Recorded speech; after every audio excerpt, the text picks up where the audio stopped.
반갑습니다. 반갑다고요? 예, 고맙습니다. 예, 아니, 박수 치라는 얘기는 아니고요. 알아서 치면 좋고요. 감사하고요. 네, 수준이 상당히 높습니다. 해마다 이렇게 푸사의 푸른 사랑의 교회에서 이렇게 말씀 전하게 돼서 감사하고요. 특별히 우리 김경호 목사님, 사모님, 우리 모든 성도님들이 이렇게 날마다 이렇게 성장하고 또 교회가 이렇게 성장해 가는 모습을 보는 게 굉장히 기쁩니다. 주일날 이렇게 말씀 전할 수 있는 기회 주신 것 다시 한번 감사를 드립니다. 오늘 제목은 제게 한 가지만 더 주십시오, 이런 제목입니다. 제가 한국에 오면 떠오르는 단어가 있는데 거창한 단어가 아니고 평범한 단어입니다. 바로 감사라는 단어입니다.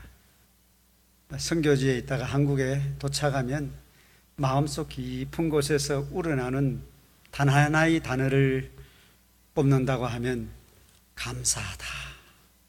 조국 땅을 밟은 것도 감사하고 조국이 있다는 것도 감사하고, 그리고 차를 타고 이렇게 지날 때 산천 온 이 한국의 고국의 그 풍경을 보는 것도 감사하고, 여기서 부산까지 갔다 오는 것도 감사하고, 멀리 느껴지지 않아요.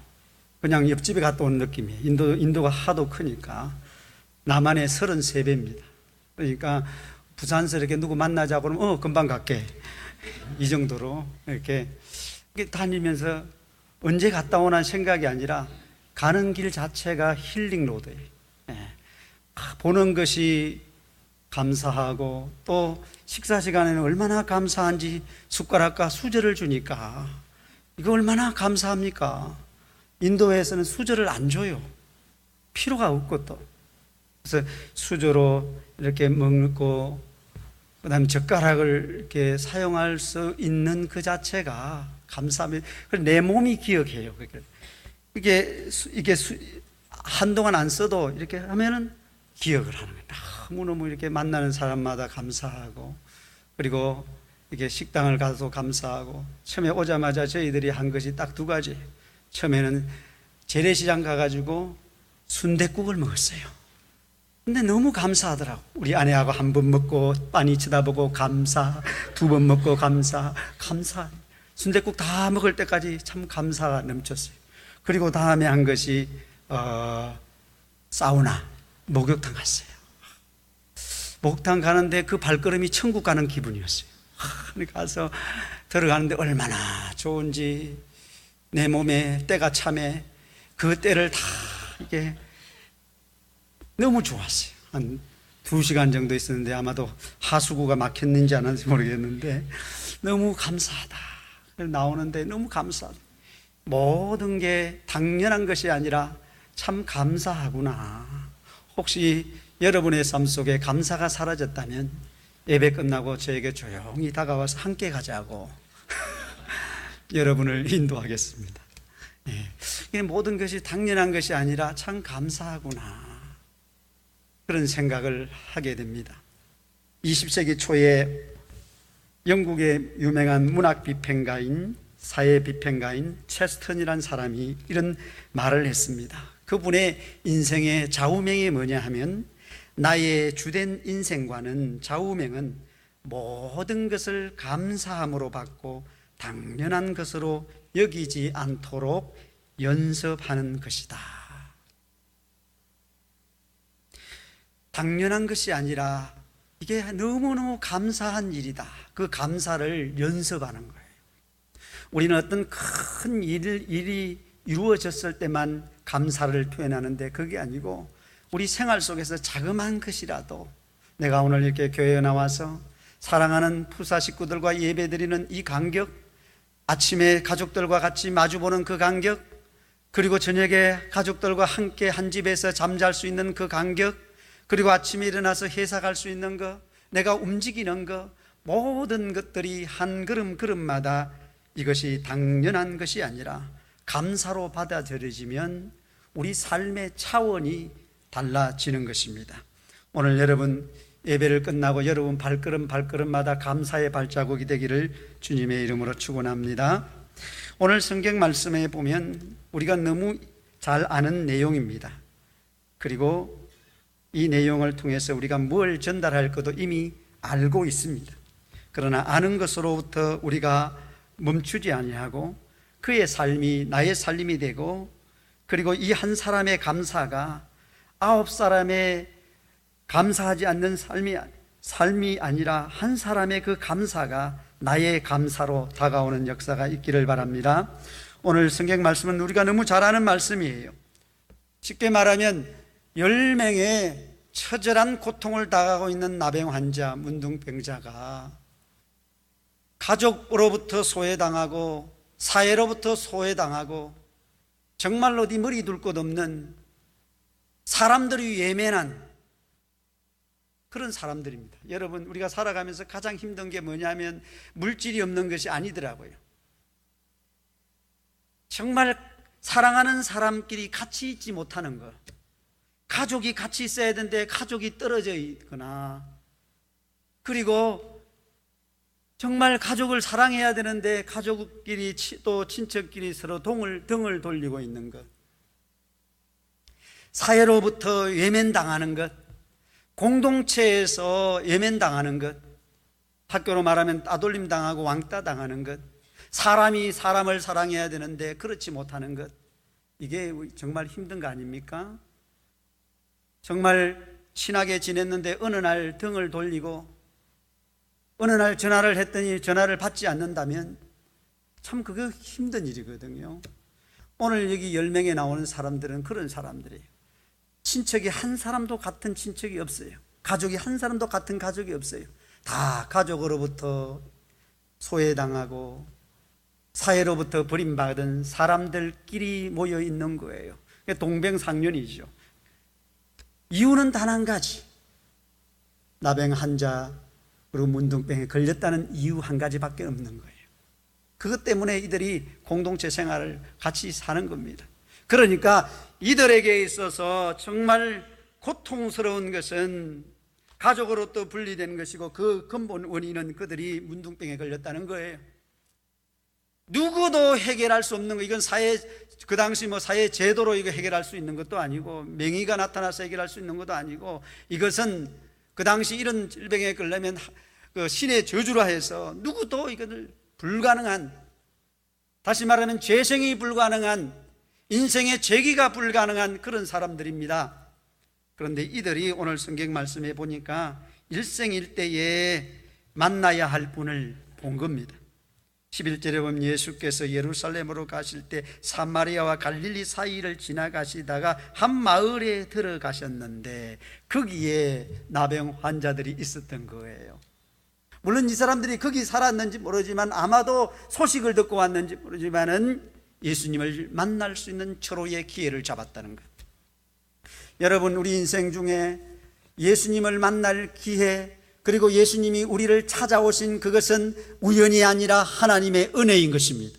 하나님께서 우리를 찾아오시고 그분이 우리를 만나 주셔서 우리 인생이 바뀌고 변화된 거지 않습니까? 이 사람들이 그럴 기회를 맞이했던 겁니다. 그러니까 이들은 자기들의 생활과 모든 것이 이제는 새롭게 변화될 수 있는 기회를 잡은 거예요. 그래서 이들이 예수님께 어떤 반응을 보입니까? 22절에 보면 한 마을에 들어가시니 나병 환자 10명이 예수를 만나 멀리 서서 소리를 높여 이르되. 왜 멀리 섰을까요? 가까이 오면 안 되거든요. 레위기 율법에 보면 그들은 건강한 사람 가까이 올 수가 없습니다. 그리고 멀리 바라볼 수는 있어요. 그런데 이들이 소리를 내는데 율법에 보면 입술을 이렇게 가리고 해야 돼. 그리고 자기가 성한 사람 가까이 가면 나는 나병 환자다 신분을 밝게 됩니다. 그렇지 않으면 돌에 맞아 죽습니다. 그러니까 멀리 서서 입술을 가리고 큰 소리, 자기들이 할 수 있는 소리를 최대한 높인 거예요. 예수여, 나를 불쌍히 여겨주세요. 나를 긍휼히 여겨주세요. 마치 보지 못하는 사람이 예수님께 와서 다윗의 자손 예수여, 나를 불쌍히 여겨주세요. 이 목소리를 한없이 옥타브를 높였다는 거예요. 소프라노 이상으로, 메조소프라노 이상으로 최대한 그들은 높인 거예요. 왜? 멀리 있기 때문에. 자기 목소리를 예수님이 들으셔야 하니까. 자신들이 할 수 있는 최대의 것을 그들은 한 것입니다. 왜? 살기 위해서. 우리가 여러분 살기 위해서 몸부림친다는 것은 이건 처절한 거예요. 저도 한때는 살기 위해서 몸부림친 적이 있습니다. 아니, 제 인생을 통해서 그런 적이 참 많이 있었어요. 왜냐하면 몸부림치지 않고서는 살아갈 수가 없는 거죠. 중학교를 졸업하고 사회에 첫 발을 내딛었을 때, 그때도 사회가 저를 만만하게 대하지를 않았습니다. 그리고 세상이 만만하지가 않았어요. 순수한 시골 소년이 서울 한복판에 을지로 오가에 딱 섰으니 누가 나를 아는 사람 한 사람도 없어요. 나도 아는 사람이었고, 그때부터 시작되는 만만치가 않는 거죠. 그뿐만 아니라 질병에 걸렸을 때는, 결핵인파선이 걸렸을 때는 정말 죽음을 경험했어요. 앞이 보이지 않는 거예요. 그때 나이가 20살 때. 누가 나를 도와주는 사람도 없어요. 누가 나를 반기는 사람도 없어요. 고개를 돌릴 수가 없는 거죠. 왜냐하면 목 주변에 혹이 생겨서 거기 골마가지고 이게 막 목을 돌릴 수가 없는 거예요. 지하 단칸방에서 거울을 보면서 참 절망을 많이 했습니다. 어떻게 내가 살아야 되나, 그런 절망 중에 있었던 기억이 납니다. 그리고 한없이 울었던 기억이 나요. 그런데 그것이 지나고 나니까 하나님을 만나는 기회로, 하나님을 만나는 통로로 하나님께서 길을 열어주셨습니다. 그 가운데 예수를 만나게 되었죠.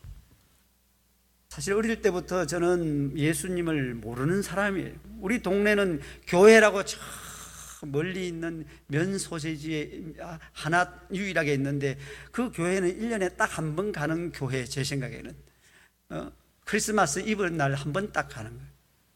그래서 큰 마음 먹고 한 번 갔는데 고무신 잊어버릴 뻔했어요. 그래서 놀래가지고 더 이상 못 갔어요. 그러니까 교회는 너무 멀고 우리 집 주변에는 너무 산세가 좋으니까 절이 많이 있었습니다. 이리 가도 절이요, 저리 가도, 뒤돌아가도 절이요. 그러니까 절들이 너무 많았어요. 그러니까 자연적으로 내가 가까이 할 수 있는 것이 절이었고, 그리고 불교였어요. 부처님이었고 또 스님이었어요. 그러니까 주변에 뭐 교회라고는 없고, 그런 자연스럽게 어릴 때부터 제 어머니가 제 이름을 잘 되라고 저한테 상의도 하지 않고 절에다 팔아버렸어요. 그럼 저는 뭐 판 것도 모르고, 어쨌든 가을 되면 시주하러 오고 하면 저는 무릎에 앉아서 너무 그냥 스님하고 그냥 너무 좀 이렇게 좋아가지고 이렇게 했던 기억이 이렇게 떠올라요. 결핵인파선을 알고 아프고 난 다음에 제가 그때 좋은 추억을 떠올렸습니다. 그렇게 인자하신 분이면 나의 소리를 들을 수 있겠구나 생각해서 한번 그분에게 도움을 구했습니다. 부처님 살아계시면 제가 너무 아픈데 어릴 때 추억도 있고 찾아왔습니다. 저를 한번 봐주세요. 보시기는 해요. 반응이 없어. 그분에게 한 번만 살려주세요, 고쳐주세요, 도움을 구하세요, 자비를 내려주세요 외치고 눈을 뜨면 그분은 한결같이 어제나 오늘이나 동일하게 웃고만 계셔요. 반응이 없는 거예요. 아니, 웃지만 마시고 나를 도와주세요, 난 죽겠는데 왜 웃고만 계세요? 여전히 웃고만 계시는 거예요. 그때 깨달은 것이 나의 도움은 여기가 아니구나. 그럴 때 마침 그 주인이 저보고 교회를 한번 나가보라고 해서 그때 처음으로 교회에 발걸음을 옮긴 적이 있습니다. 그리고 제 인생 일대의 결단을 하게 됐습니다. 정말 하나님이 살아계시면 내가 한번 하나님을 믿어야겠다면 3일 동안 내가 먹지 않고 한번 기도해 보리라. 예수 믿는 것도 아니고 이제 믿어보려고. 그래서 믿는 동시에 3일 동안 금식을 했다니까요. 아픈데도 불구하고. 왜? 살아야 되겠습니까? 굶어 죽거나 뭐 이렇게 죽거나 저렇게 죽거나 뭐 상관없으니까. 그러나 만일에 하나님이 살아계시면 그분이 응답하실 것이다, 그분이 나를 살려주실 것이다 생각을 했기 때문에 한번 엎드려 보기로 했어요. 3일 동안 기도했는데 주님이 첫날에 제게 찾아오셨어요. 그리고 나에게 응답을 해주셨어요. 나를 살려주세요. 천지를 지으신 하나님, 나를 살려주세요. 여러분, 성경 말씀에 나의 도움이 어디서 오겠는가? 천지를 지으신 여호와께로 말미암는도다, 그 말씀이 있잖아요. 하나님 앞에 부르짖더니 하나님께서 저를 만나 주셔서, 그래서 그때부터 보는 게 달라지고 생활하는 게 달라지고 내 비전이 달라지고 모든 것이 달라지기 시작하고 내 인생을 주님께 드려야 되겠다 결심했던 적이 있습니다. 여러분, 우리가 절박하면 부러지게 되어 있고, 절박하면 찾게 되어 있고, 절박하면 그분에게 우리가 나갈 수가 있는 것입니다. 오늘 이 10명의 나병 환자들은 정말 삶의 절박한 상황 속에서 주님 앞에 큰 소리로 외칩니다. 우리를 구해주세요. 당대 유명하다는 의사들도 우리를 포기했습니다. 가족도 우리를 포기했습니다. 사회도 우리를 포기했습니다. 주님만이 우리의 희망입니다. 주님만이 우리의 소망입니다. 우리를 받아주십시오. 우리 주님이 누구십니까? 사람 차별하지 않지 않습니까? 누구든지 다 수고하고 무거운 짐진 자들은 오면 얼마든지 영접해 주시는 분 아닙니까? 그분이 인자한 모습으로 말씀하십니다. 가서 제사장에게 보이라. 직접 마가복음 1장처럼 직접 예수님께서 손을 얹고 민망히 여기시며 고쳐줄 수도 있는데, 우리 오늘 본문에서는 주님이 제사장에게 가라. 왜 그러냐면 레위기 율법에 보면 우리가 이런 문둥병이 발생하면 제사장에게 가서 점검을 받으라는 거예요. 그래 가봐라. 그들이 그걸 이해하기 때문에 갔어요. 가는 도중에 일이 벌어지고 만 겁니다. 14절 보시죠. 다 같이 한번 14절을 보십시다. 보시고 이르시되 가서 제사장들에게 너희 몸을 보이라 하셨더니 그들이 가다가 깨끗함을 받은지라. 자, 여러분, 이 본문 말씀은 간단히 되어 있지만 이들의 이 본문 말씀 속에 이들의 환희와 이들의 기쁨과 이들의 감격이 여기 다 포함되어 있는 거 아니겠어요? 가다가 서로 확인해 주는 거예요. 나음을 깨끗이 됐다는 사실을 확인해 주는 거예요. 저는 이 질병이 얼마나 심각한가를 어릴 때부터 많이 봐왔습니다. 가을 되면 늘 이렇게 동네에 이렇게 동냥하러 오시는 분들이 계세요. 근데 그분들은 다 대부분 문둥병자였어요. 얼굴이 문드러지고요, 코가 문드러지고, 손이, 어떤 분은 손이 없어가지고 이걸 갈고리를 가지고 이렇게 어릴 때 시골에 이렇게 집집마다 방문하면서 하는 것을 봤어요. 눈이 쓰이고 온 몸이 그냥 이게 막 움푹움푹 파이고, 저는 어릴 때 그게 그렇게 심각한 줄을 몰랐어요. 나중에 성경을 보니까 야, 이런 분들이구나. 정말로 사람답지 못한 이분들이 가다가 깨끗 정상적으로 돌아왔으니까 이 감격이 어떻겠어요? 너도 놀래고 나도 놀래고, 너도 당황하고 나도 당황하고, 서로 막 당황한 거예요. 그리고 막 기뻐 즐거워하면서 그들의 반응이 어떤지 한번 다음 구절을 한번 보시겠습니다. 15절 같이 읽겠습니다. 그 중에 한 사람이 자기가 낳은 것을 보고 큰 소리로 하나님께 영광을 돌리며, 16절 예수의 발 앞에 엎드려 감사하니 그는 사마리아 사람이라. 17절 예수께서 대답하여 이르시되 10사람이 다 깨끗함을 받지 아니하였느냐? 그 9은 어디 있느냐? 이런 말씀을 하는 거죠. 자, 여기서 주님의 말씀에 따라서 나갔는데 모두 다 10사람 100% 다 깨끗함을 받았습니다. 그런데 그 깨끗함을 받은 사람들이 감격과 그리고 기쁨과 즐거움과 환희로 가득 찬 것은 동일한 사건이에요. 그런데 그들은 10명 중에 9사람은 자기가 받은 것에 자기 몸이 깨끗하게 나았다는 사실에 너무 심취해버려서 가족에게로 친구에게로 가서 무엇을 잃어버렸냐면 하나님을 잊어버린 거예요. 근데 한 사람은 나를 고쳐주신 분이 그분이시구나, 하나님께 와서, 예수님께 와서 감사를 하고 있다는 거예요. 여러분, 우리가 살아가면서 우리의 모든 것들은 내가 얻은 것이 아니라 하나님이 주신 은혜인 줄 믿으시기 바랍니다. 하나님이 주신 거예요. 내 손으로 했지만은 하나님이 그 수고할 모든 것을 하나님이 주신 거예요. 건강도 하나님이 주셨고요, 재물도 하나님이 주셨고요, 가족도 하나님이 주신 거예요.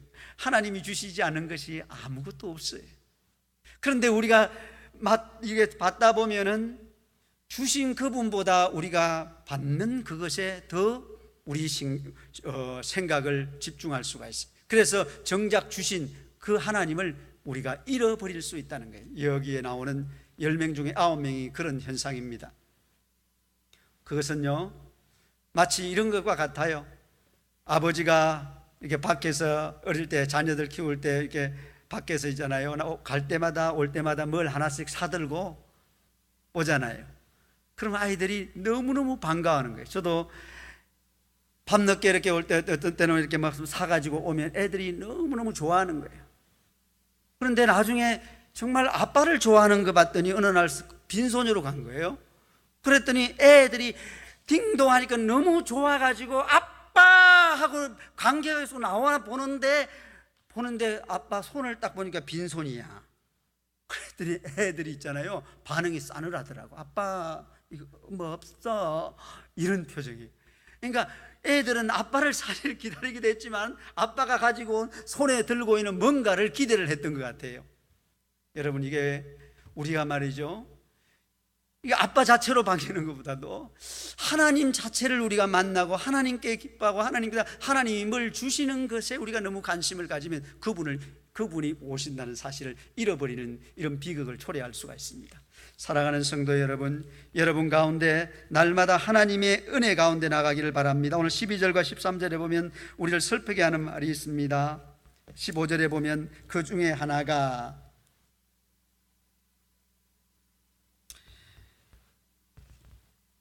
10사람이 아니라 한 사람이에요. 모두 다 감사해야 되는데 불구하고 그 중에 한 사람이, 저는 이 본문 말씀이 이렇게 쓰여졌다면 얼마나 좋을까 생각해 봅니다. 15절에 그들 모두가 자신들의 나은 것을 보고 큰 소리로 하나님께 영광을 돌리며 돌아와. 사실 이렇게 쓰여져야 되거든요. 그런데 오늘 성경 말씀은 어떻게 쓰여져 있습니까? 그 중에 한 사람이 자기가 낳은 것을 보고 큰 소리로 하나님께 영광을 돌리며 돌아와. 그들 모두가 아닌 한 사람이라고 성경은 표현하고 있습니다.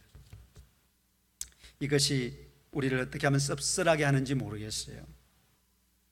10사람이 다 고침을 받았는데 그 10사람이 다 와서 예수님 고맙습니다, 감사합니다, 우리가 새롭게 살겠습니다, 그 은혜 잊지 않고 반응하며 살겠습니다, 이렇게 했더라면 얼마나 좋을까요? 그런데 그 중에 한 사람이 예수님께 큰 소리로 감사를 표현했다고 하는 거예요.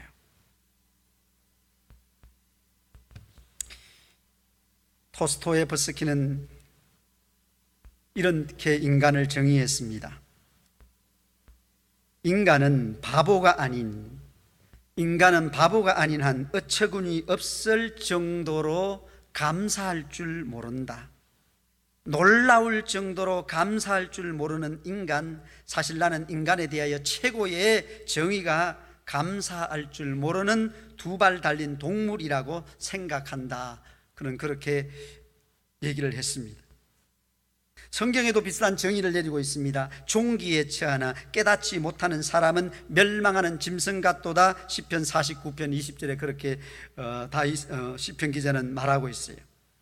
오늘날 우리 속에 여러분, 하나님이 주신 것이 너무나 많음에도 불구하고 우리는 더 받으려고 하고 더 주시기를 바라고 계속해서 더 이런 생각에 우리가 살아가는지 모르겠습니다. 이미 받은 것을 우리가 하나하나 세어보면서 감사하기보다는 더 하면서 하나님을 바라보는지도 모르겠어요. 오스기니스가 쓴 책이 있는데 소명이란 책이에요. 이 사람은 프란시스 세프라고 하는 유명한 사회운동가이고 계획자인 사람의 수제자이셨습니다. 그런데 그 소명이란 책은 참 읽기는 쉽지 않지만 우리에게 꼭 또 특별히 읽어봐야 할 그런 책 중에 하나라고 생각이 됩니다. 그 책 중에 유익한 것이 참 많은데 그 책에서 감사를 그냥 단순한 감사로 말하지 아니하고 그리스도인의 소명과 관련해서 얘기하는 대목이 있습니다.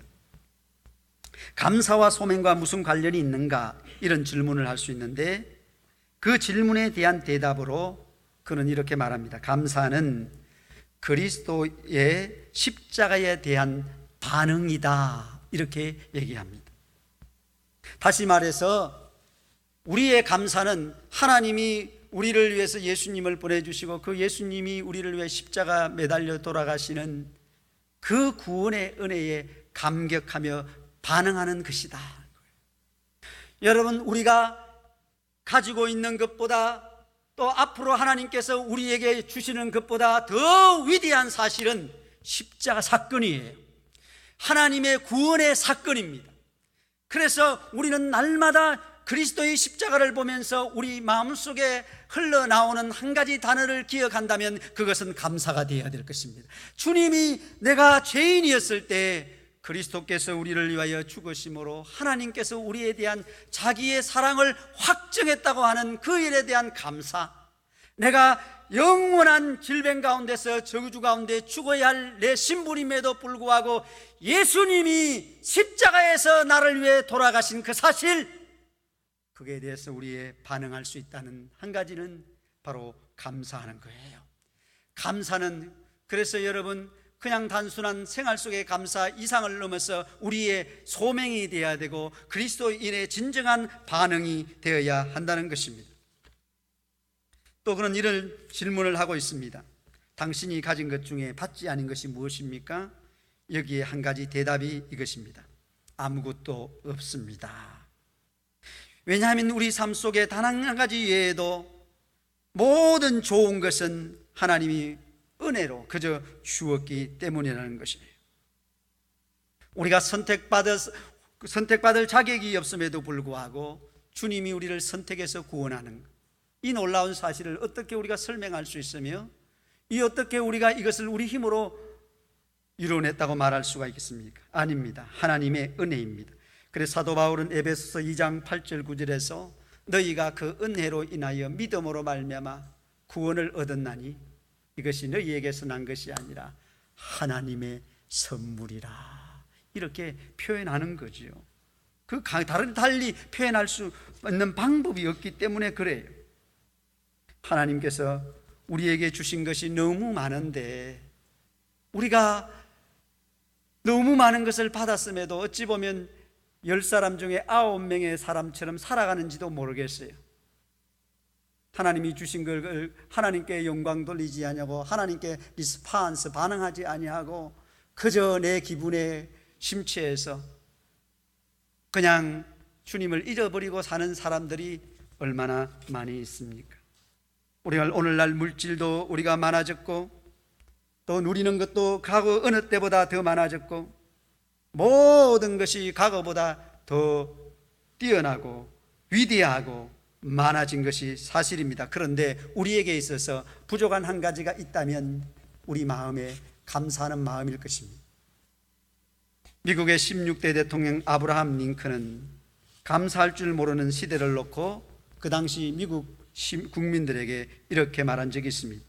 우리는 과거 어떤 국가가 성장했던 것보다 더 부와 수와 그리고 모든 권력 면에서 크게 성장했습니다.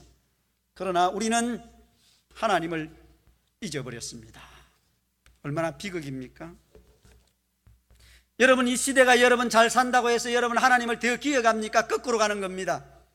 시대가 잘 살수록 우리에게 경종을 울리는 것은 우리에게 부와 권력이 주어지고 누리는 것은 많아지지만 우리의 삶의 한 부분에 하나님의 부분이 자꾸 작아지는 거예요. 중심에 있던 하나님이 외곽으로 밀려나게 되고 우리의 전부였던 하나님이 우리의 한 부분으로 자리 잡게 되는 거예요. 이게 우리에게 무서운 겁니다. 부도 좋습니다. 누리는 것도 좋습니다. 그러나 우리에게 정말 중요하신 분은 예수 그리스도가 우리 삶의 중심에 있어야 되고 그분이 우리 삶을 통치하는 주권자가 되어야 되는 줄로 믿으시기 바랍니다. 근데 그분이 점점 외곽으로 밀려나는 거예요.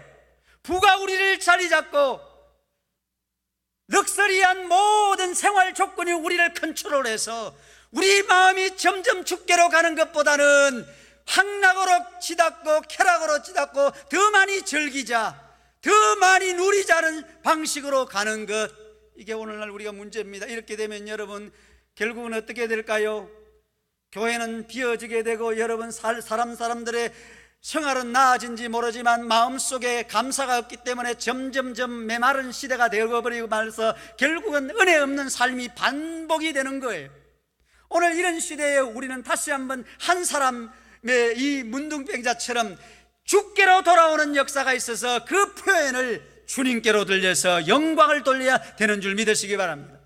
그래서 그분은 한 사람이 돌아오는데 예수님이 탄식하면서 10사람은 어디 있느냐, 예수님이 몰랐겠어요? 그들은 자기 도취에 너무 감격해서 가족들과 기쁨을 나눴는지 모르지만 친구들과 내가 나왔다, 이제 사회에서 일할 수가 있어, 얼마나 좋은 일이냐, 한 잔 술을 걸치면서 좋아할 수는 있을지 몰라도, 건강은 되찾았을지 몰라도 하나님을 기억하지 못했다는 것이 우리를 안타깝게 말하는 것. 오늘 사랑하는 여러분, 우리 모두가 다시 한번 우리 중심에 작아진 예수 그리스도가 우리 중심 전체를 차지하고 우리 삶의 일부분인 그분이 우리 삶의 전체가 되는 통치하는 역사가 있기를 원합니다. 많은 사람들이 예수를 믿습니다.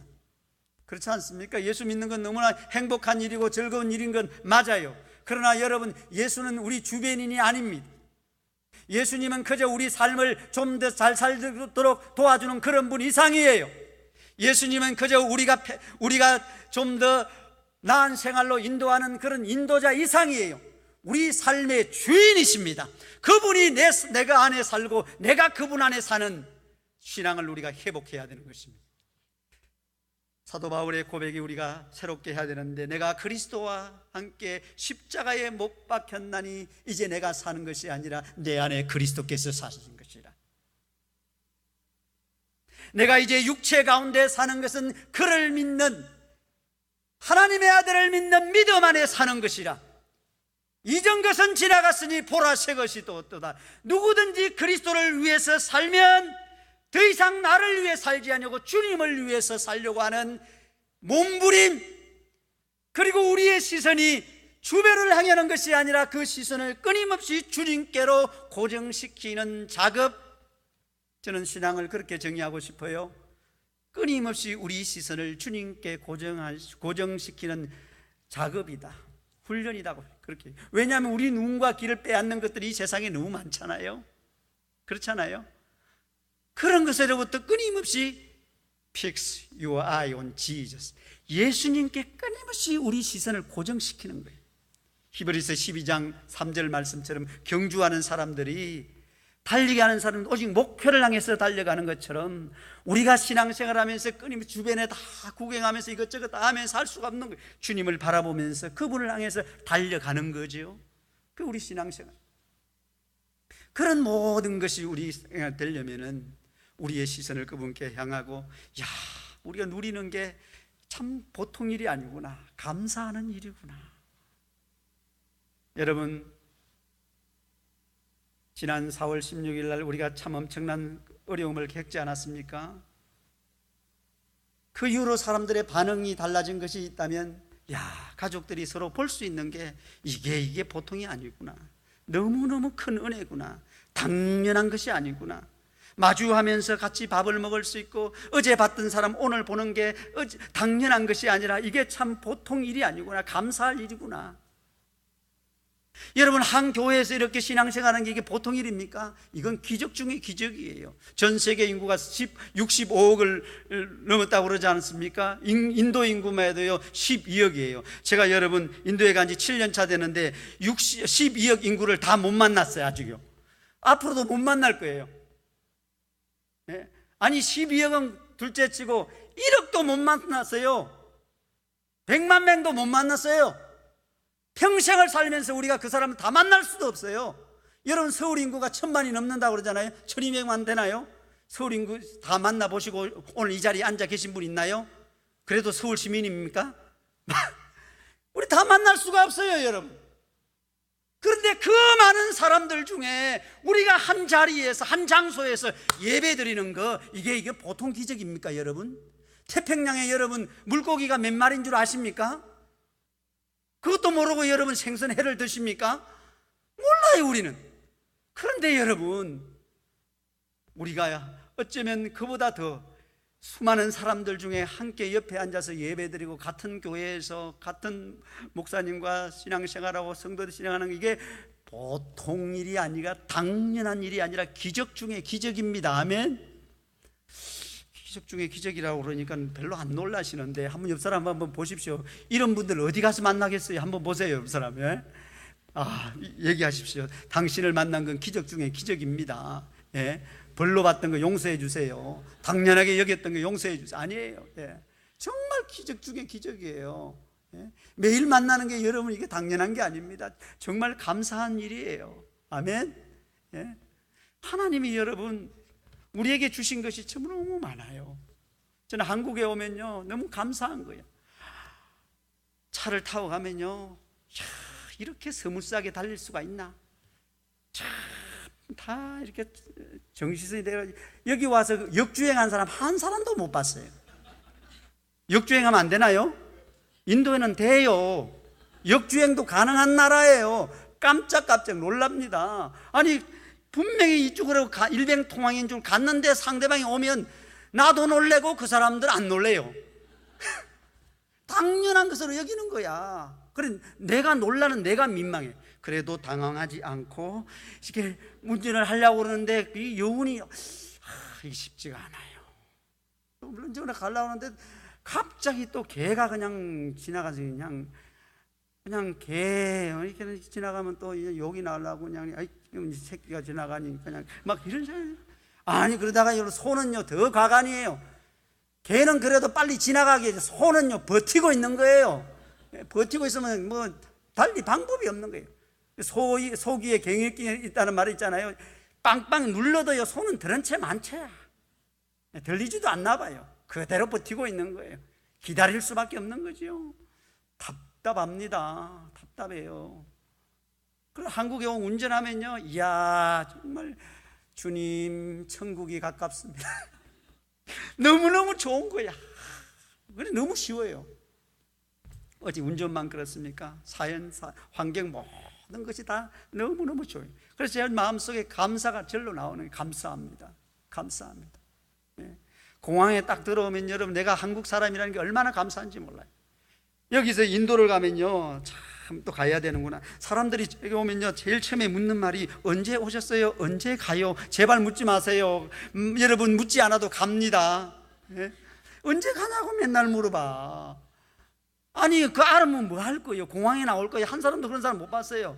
뭐 공항까지 바래다 준 사람도 없어요. 내가 언제 들어온다 그러면 공항에 나와서 뭐 차를 끌고 아이고 잘 오셨으면 한 사람도 없어요. 근데 왜 언제 오냐고 언제 가냐고 왜 물으셔? 물으셨으면 공항에 한번 나와 보시지. 오늘 예배 끝나고 물으신 분들은 공항에 꼭 나오시기를 바랍니다. 네? 알아서 갈 테니까 언제 가십니까? 보다 이렇게 얘기하세요. 뭘 도와드릴까요? 여러분 저기 공항에 오면요 이 무거운 것이 다 내려가는 것 같아요.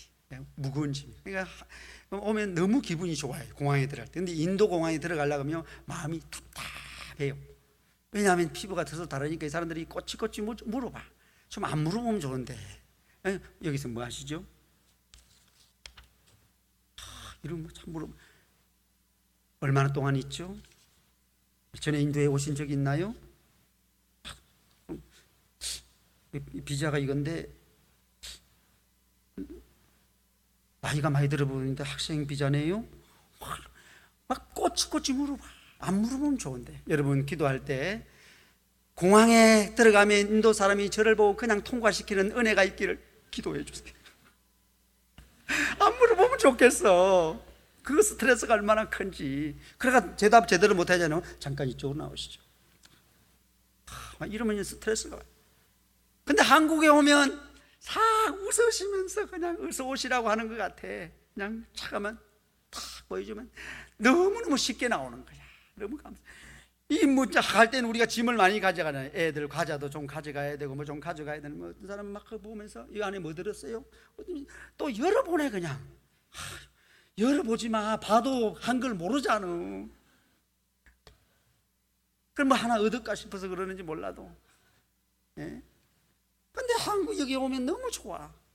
여러분 우리가요 같은 말을 하고 같은 문화권에 살아간다는 거 이게 정말 행복입니다. 그 행복을 아직도 여러분 이 행복이라고 느끼지 못하고 감사 느끼지 못한 사람은 오늘 예배 후에 여러분 제게 솔직히 와서 말씀해 주세요. 그러면 제가 인도로 여러분을 인도하겠습니다. 근데 대신 여러분이 항공권은 구입해야 되는 거예요. 네. 내 나라에서 사는 거 이렇게 행복입니다. 오늘 여러분 성경 말씀에 보면 예수님께 와서 감사한 그 사람이 어떤 사람이었어요? 사마리아 사람이었어요. 사마리아 사람은요 그 땅에 살지만 유대인들로부터 정말 예면당한 사람이었어요. 상종하지 않는 사람이었거든요. 그러니까 그런 고통도 얼마나 큽니까? 여러분 한 집에 있어가지고 말 안 하면 그게 얼마나 큰 고통이에요. 한 공동체에 있으면서 여러분 한 교회에 있으면서 서로 말 안 하고 지내는 사람도 종종 큰 교회 가면 있더만요. 그 얼마나 큰 고통이에요. 그렇잖아요. 같은 형제가 여러분 서로 얘기를 안 하고 얼마나 힘든 일입니까? 보통 힘든 일이 아니거든요. 정신적인 고통이 커요. 명절이라고 여러분 했는데 친척이 모였는데 서로 말 안 해봐서 이게 보통 다른 사람하고는 통화도 자주 하는데 형제한테는 통화하기 힘들다면 그 얼마나 큰 고통이에요. 이 10명의 한 사람이 그런 사람이에요. 문제는 뭐냐면 그 10사람 중에 한 사람은 사마리아인이었다는 거예요. 근데 이 사람들이 같은 공동체가 될 수 있었다는 것은 한 가지 이유밖에 없는 거예요. 같은 질병을 안고 있었다는 거예요. 동병상련이죠. 예. 그 때문에 같이 이렇게 있는 거죠. 여러분 우리가 뭐 다 환경이 다르고 조건이 다르고 모든 게 다르잖아요. 우리가 여러분 이 자리에 모인 이유가 있다면 예수님 때문입니다. 할렐루야 아멘. 예수님 때문에 그런 거예요. 예수님 때문에 제가 그 인도 땅에 갔고 예수님 때문에 사는 거지. 제가 뭐 그 동네 뭐 개 보러 갔겠어요? 물론 개가 많아서 참 힘들기도 해요. 이쪽에는 뭐 동네 개들을 전부 다 옮겨놓은 것 같은 느낌이 들어요. 이리 가도 개, 저리 가도 개, 뒤로 돌아봐도 개요, 밑을 봐도 개요, 다 개요. 그러나 여러분 그 보러 갔겠어요? 여러분 복음 밖에는 예수님 때문에 가는 거지요. 예수님 때문에 가는 거예요. 여러분 우리의 삶을 왜 헌신합니까? 여러분의 물질을 왜 주님 투자합니까? 주님 때문에 그렇습니다. 주님이 우리를 구원한 그 간격이 크지 않습니까? 그것 때문에 여러분 우리 물질을 투자하고 시간을 투자하고 주님께 영광 돌리는 겁니다. 아멘. 그래서 여러분 우리 삶이 그분 때문에 우리 삶이 돌아가는 거예요 사실은. 그래서 우리 삶은요 매일매일 우리의 반응이 있다면 그분께 감사로 표현해야 하는 것입니다. 감사하면요 여러분 사람 사이도 좋아져요. 불평만 해보세요. 금방 여러분 금이 갑니다. 아내와 남편이 주저 싸우는 이유가요 당신이 왜 그래 뭐 하면 반찬이 이것뿐이야 이렇게 작은 것에서부터 시작하잖아요. 고맙다고 감사하다고 받으면요 금방 좋아요. 음식을 15년 동안 먹는데 똑같은 음식이 계속 나와서 감사해요. 어떻게 15년 되는데 음식에 변화가 없습니까? 시종일관 변함없는 당신을 볼 때 감사. 우리 아내를 두고 하는 말은 아니니까 오해하지는 마십시오. 여러분 우리가요 감사하면 서로 사이가 이어져요. 가족도요 감사하면 이어지게 되고요 공동체도 그거예요. 다 감사하다고. 저는 잘 모르지만 개인적으로 만난 적이 없지만 그 옛날에 개그맨 중에 이동우 개그맨이라고 있어요. 여러분 아시나요? 아세요? 이동우 개그맨이라고. 잘은 모르지만 이게 눈을 멀어서 고생한 사람이 있어요. 그분이 한 번은 이렇게 인터뷰를 했는데 뭐라고 했냐면, 자기가 철인 3종 경기를 했대요. 근데 그걸 완주를 했다는 거예요. 보지도 못하고. 그런데 어떻게 했느냐? 많은 사람이 도와줬겠죠. 그런데 어쨌든 결승선에 딱 다르던 순간 자기 마음은 그럴 줄 알았대. 너무, 야, 내가 이것을 해냈다. 너무너무 기쁘다. 성취감이 마음속에 꽉 찰 줄 알았는데, 마지막 결승선을 통과할 때 그는 가슴 찡한, 그리고 성취감보다 더 마음에 그 찡하게 느껴오는 것이 감사하다, 이 단어였대요. 나를 위해서 얼마나 많은 사람들이 도와줬겠는가, 얼마나 많은 사람들이 나를 위해서 희생해주고 내가 여기까지 오도록 얼마나 많은 사람 손길이 있었겠는가, 그걸 생각하니까 마음이 막 감동이 오더라는 거예요. 그래서 감사하다는 단어였다는 거예요. 여러분, 오늘 우리가 이곳에 앉아있는 것은 수많은 사람들의 섬김과 헌신이 있었던 거죠. 그래서 여러분, 우리가 이 앉아있으면 감사가 저절로 나와야 되고, 우리의 삶의 전체가 감사의 두 바퀴를 굴려가야 할 때, 그 감사의 두 바퀴는 여러분 나를 향한 것이 아니라 하나님을 향해서 걸러갈 때, 그 감사는 여러분 하나님과 연결되는 축복을 안겨주게 되는 것입니다. 오늘 본문 말씀을 보니까 예수님이 이런 말씀을 하십니다. 18절에 이방인 외에 하나님께 영광을 돌리러 온 자가 없느냐 하시고 그에게 이르시되 일어나 가라, 내 믿음이 너를 구원하였느니라. 하나님과의 인간의 관계가 회복되는 것이 구원이지 않습니까? 죄인이 여러분 하나님과 관계를 회복하는 것은 구원이에요. 원수된 우리가 하나님의 나라에 들어가는 것은 구원인데, 그 구원은 바로 우리가 감사로 할 때 그 구원의 길이 열리게 되고, 십자가의 사건이 내게 감사로 간격으로 다가올 때 그것은 단순한 십자가 사건이 아니라 하나님의 구원의 사건으로 내 삶에 역사하는 것입니다. 그래서 감사는 하나님과 우리 사이를 연결해주는 고리가 되고 하늘과 땅을 연결해주는 고리가 되는 것입니다. 그 감사가 이 땅에 충만하게 될 때 이 세상은 여러분 아무리 가져도 타락하지 않습니다. 아무리 누려도 여러분 곁길로 가지 않습니다. 왜? 통로가 바로 되어 있기 때문에. 그러나 그 통로가 막혀 있고 부와 모든 것을 누리면 누릴수록 우리 인간은 더욱더 하나님과 멀어지는 비극을 초래한다는 거예요. 사랑하는 성도 여러분, 여러분의 마음속에 하나님이 주시는 큰 기쁨과 감사가 있어서 그 감사가 하나님과 연결하는 역사가 있기를 주님의 이름으로 축원합니다. 마지막으로 여러분에게 해줄 말씀이 있습니다. 17세기 성공의 시인이었던 조지 허버트라는 사람이 시 한 편 속에 짧게 쓴 구절이 있습니다. 그 구절을 이렇습니다. 당신은 제게 너무 많은 것을 주셨습니다. 제게 한 가지만 더 주십시오. 감사하는 마음을 주십시오. 내게 뭐 한 가지가 필요한 것이 있다면 어떤 물질적인 것이 아니라 내게 감사하는 마음 한 가지를 더 주십시오. 10사람에게 필요한 동일한 것은 감사하는 마음, 그 중에 한 사람만. 9사람에게 필요한 것은 여러분 새로운 일자리를 창출해 주는 것이 아닙니다. 그 마음속에 근본적으로 하나님과 끊어진 관계를 회복시키는 구원의 능력, 하나님과 관계를 이어주는 감사가 그들에게 필요했던 거죠. 그 관계가 회복되면 그 이후로는 하나님이 일하시는 거예요.